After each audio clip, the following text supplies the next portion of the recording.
টকশোতে যত বিরোধী দলকে আর জামাত ইসলামকে গালি দেওয়া যাবে তত প্রমোশন। সরকার এখন সংবিধান নিয়ে ব্যস্ত।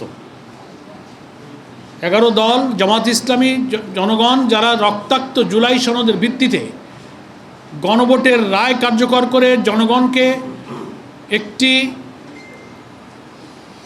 বৈষম্যহীন মানবিক রাষ্ট্রের যে প্রতিজ্ঞা সেটা বাস্তবায়নে যে জনগণ ব্যস্ত, যে দাবি তাদেরকে রুখে দেওয়ার জন্য সংবিধানের ভুল ব্যাখ্যা দিয়ে মন্ত্রী মিনিস্টার এবং সরকারের কখনো কখনো প্রধানমন্ত্রীও এখন এই সমস্ত সংবিধান আর জুলাই সনদ নিয়ে বিভ্রান্তিকর কাজে ওনারা ব্যস্ত, পরিকল্পনায় ব্যস্ত, বিরোধী দলকে দমন করার জন্য নতুন নতুন ন্যারেটিভ তৈরি করায় ব্যস্ত। কিন্তু দ্রব্যমূল্য, গ্যাস, বিদ্যুৎ এটা এখন ওনাদের মাথায় হেডেক নাই। ক্ষোভ বাড়ছে টকশোর দিকে তাকালে। যারা একটু সিভিল সোসাইটির নিরপেক্ষ বিবেকবান যারা টকশোতে যান তারা কথাগুলো যা বলেন সেদিকেও আপনারা নজর রাখছেন। আর দলদাস দলবাজ সরকারের চাটুকারি করে টকশোতে যত বিরোধী দলকে আর জামাত ইসলামকে গালি দেওয়া যাবে তত প্রমোশন। এই মার্কা টকশোজীবী নেতাদের প্রমোশন হইতেছে। এখন সরকারের নজর সেই দিকে, জনদুর্ভোগের দিকে কোনো নজর নেই। এই জন্য গ্যাসের এই তীব্র সংকটের কারণে ব্যবসা বাণিজ্য শিল্প প্রতিষ্ঠান বন্ধ হওয়ার পথে।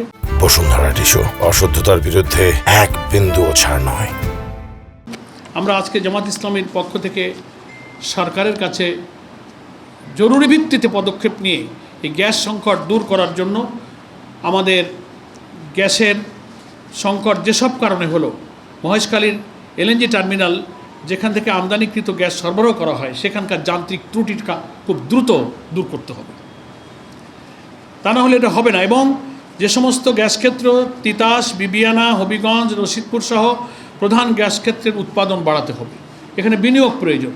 এই জন্য বিদ্যুৎ সরবরাহটা নিরবিচ্ছিন্ন করতে হবে।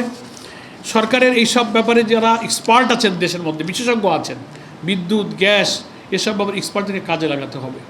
সরকার এখন দলীয় পদ পদবি একটু হোল্ড করলেই তার যোগ্যতা আছে আর কি নেই তাকে একটা বড় বড় জায়গায় বসায় দিচ্ছে। তাদের জনজীবনের প্রয়োজনীয় ক্ষেত্রে যে দক্ষ, অভিজ্ঞ, যোগ্য, বিশেষজ্ঞ লোক প্রয়োজন ওটা দরকার নাই।